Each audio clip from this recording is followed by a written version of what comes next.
Oi pessoal, bem-vindos de volta, meu nome é Laura e esse vídeo é a continuação do capítulo 10 do livro do Timothy Keller, Juízes para você.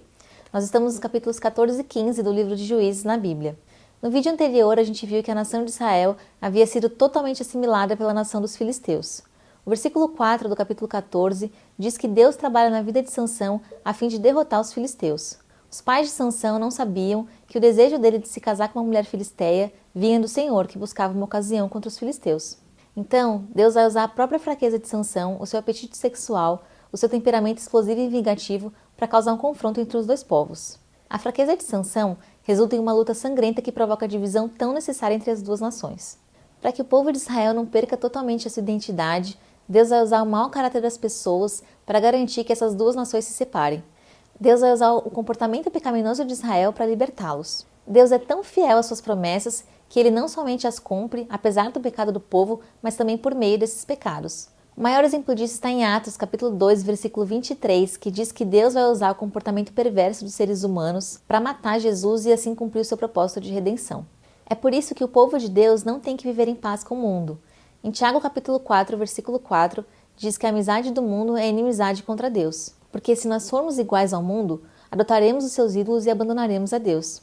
Timothy Keller diz que é por sua grande misericórdia que Deus não permite que o mundo ame a igreja por muito tempo. Ele faz isso para que a gente reconheça que não fazemos parte do mundo, porque nós temos um Salvador diferente, e assim possamos clamar para que Ele nos salve de nós mesmos e nos governe apesar de nós. Na continuação da história de Sansão, nós vemos que ele começa a menosprezar o seu voto nazireu. Nós vimos que, como nazireu, Sansão não poderia tocar num animal morto, mas em uma ocasião, quando ele encontra com o leão, ele despedaça o leão com as próprias mãos e, ao invés de ir para o tabernáculo se purificar, ele vai encontrar com a mulher com quem ele quer se casar. Na volta, ele retorna para o cadáver do leão, encontra um enxame de abelhas e mel, ele retira o mel que está no cadáver do leão e vai comendo pelo caminho. Quando ele chega em casa, ele também oferece aos pais que se tornam impuros com ele, mesmo sem saber. Sansão se prepara para o seu casamento e, como era costume da época, ele dá uma festa com 30 rapazes filisteus amigos dele. Sansão faz uma aposta com eles e propõe um enigma. Eles apostam algumas peças de roupas que ficariam para os filisteus caso eles acertem qual é a resposta do enigma, ou caso eles não acertem, eles teriam que dar essas peças de roupas para Sansão.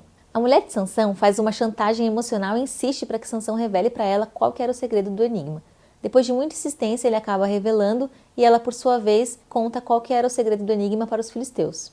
Sansão não controla os seus sentidos nem o seu gênio forte. Ele fica enfurecido e, por vingança, mata 30 filisteus. Não esses da festa, outros 30 filisteus, rouba as roupas deles e então entrega para esses 30 amigos que ele perdeu a aposta. Ele mata os 30 filisteus não para salvar Israel, mas por vingança mesmo. Algum tempo depois, Sansão vai visitar a mulher. E quando ele chega na casa dela, o pai dela não deixa ele entrar e diz que deu ela para um amigo dele e oferece a irmã mais nova e mais bonita a Sansão.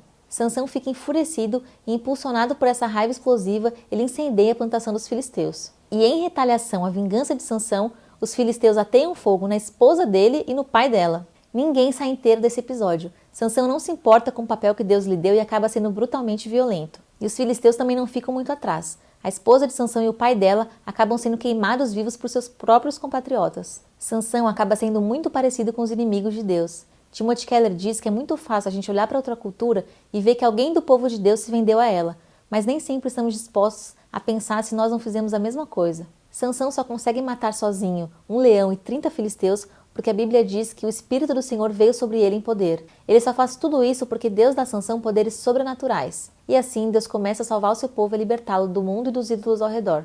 Se Deus usasse somente as pessoas que fossem fiéis a Ele, Ele estaria limitado pelos seres humanos e só poderia agir quando as pessoas fizessem as escolhas certas. Isso significaria que Deus não age pela graça nem toma a iniciativa de salvar, mas que Ele trabalharia em resposta às boas obras.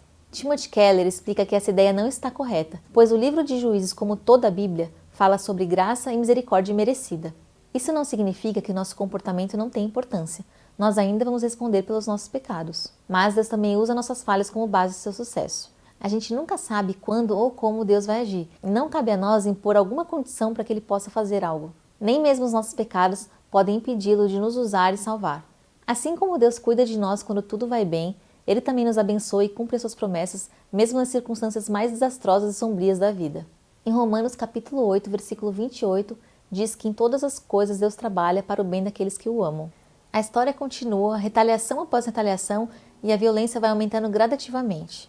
Sansão novamente fere gravemente os filisteus, que como vingança acamparam em Judá a fim de retribuir a Sansão tudo o que ele fez. A tribo de Judá estava tão concentrada em viver em paz com os filisteus que não fazia ideia de que Deus havia levantado um libertador para Israel.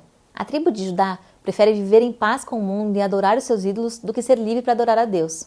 A tribo de Judá amarra Sansão com cordas e o entrega aos filisteus. E mais uma vez o Espírito do Senhor se aposta de Sansão, ele arrebenta as cordas e com uma queixada de jumento, ou seja, com o osso que forma o queixo de um animal morto, ele fere mais 1000 filisteus. Sansão já havia deixado de lado seus votos nazireus, que diziam que ele não poderia tocar no animal morto. Depois disso, Sansão fala com Deus pela primeira vez. Ao invés de ser humilde, ele reclama que está com sede e exige que Deus o ajude. Parece que Sansão não enxerga a salvação que Deus já havia concedido a ele na história do leão, na história da aposta que ele perdeu e depois dos 1000 filisteus que ele matou. Sansão usa a força de Deus, mas não depende dele. Deus, porém, está trabalhando e providencia a água de que Sansão necessita. Sansão foi juiz em Israel por 20 anos, mas a sua liderança não foi como a dos juízes anteriores. Ele não libertou Israel da opressão física nem da espiritual. A essa altura, você deve estar se perguntando: se Sansão tem o Espírito de Deus, ele não deveria crescer em santidade? Como ele pode ser tão usado pelo Espírito e ao mesmo tempo exibir tanta falta de paciência, humildade e autocontrole? Timothy Keller diz que a Bíblia faz uma distinção que a maioria dos crentes desconhece. Ele diz que é possível ter os dons do Espírito, mas não produzir o fruto do Espírito. Em 1 Coríntios, capítulos 12 e 14, Paulo ensina que os dons são aptidões para o fazer, como servir e ajudar, por exemplo. Já em Gálatas, capítulo 5, versículo 22 e 23, Paulo explica que o fruto do Espírito implica traços de caráter do ser, como paciência, gentileza e autocontrole. Em 1 Coríntios, capítulo 13, versículos de 1 a 3, Paulo afirma ser possível ter aptidões para o ensino, profecia e liderança, sem produzir o fruto do amor, sem o qual os dons não valem nada. É por isso que encontramos na Bíblia tantas histórias como a de Sansão, de homens e mulheres com dons maravilhosos, mas que são muito superficiais em santidade e caráter. É por isso que devemos estar atentos, pois pode acontecer do Espírito agir poderosamente em nós, nos fazendo ajudar pessoas e até mesmo liderar grandes movimentos, mas a nossa vida interior ser completo desastre. Algumas pessoas são dinâmicas e eficazes no ensino, no aconselhamento e na liderança, mas na vida privada são dadas à tentação, ao desânimo, à raiva e ao medo. E o que nós podemos fazer em relação a isso? Em primeiro lugar, Timothy Keller diz que nós devemos reconhecer a distinção bíblica entre dons e fruto. Nós não podemos usar os nossos dons como autojustificativa de que estamos bem espiritualmente. Nós não podemos ter esse tipo de pensamento: nossa, como Deus está satisfeito comigo, olha quantas pessoas eu ajudo que dizem quanto eu sou importante para elas. Em segundo lugar, o melhor indicador de saúde espiritual é a nossa vida de oração, e não as nossas atividades religiosas. Será que assim como Sansão, nós não estamos orando apenas como último recurso e somente por nós mesmos e por nossos desejos? Em terceiro lugar, Timothy Keller diz que nós devemos evitar o cristianismo do tipo cavaleiro solitário. Ele diz que a comunhão íntima é o melhor jeito de garantir a integridade da nossa vida interior e exterior.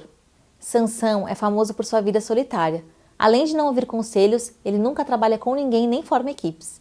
Ele sozinho já é uma equipe de demolição. Com essa atitude de isolamento, nós nos promovemos na nossa aparência exterior, mas a nossa vida interior se desintegra, pois ninguém está perto bastante para observar nossa vida espiritual ou para nos encorajar nessa caminhada. E para terminar, 3 reflexões. De que forma Deus já trabalhou por meio do seu pecado ou do pecado de outra pessoa? Como isso te leva a glorificar a Deus? Por que o fato de saber que Deus usa pessoas imperfeitas é empolgante e libertador, além de gerar humildade? O que as suas orações revelam sobre o que você pensa dos dons e do fruto do Espírito? Por hoje é só, pessoal. Espero que vocês tenham gostado. Se você gostou, curte esse vídeo, compartilha com quem você acha que pode se interessar sobre esse assunto e até a próxima.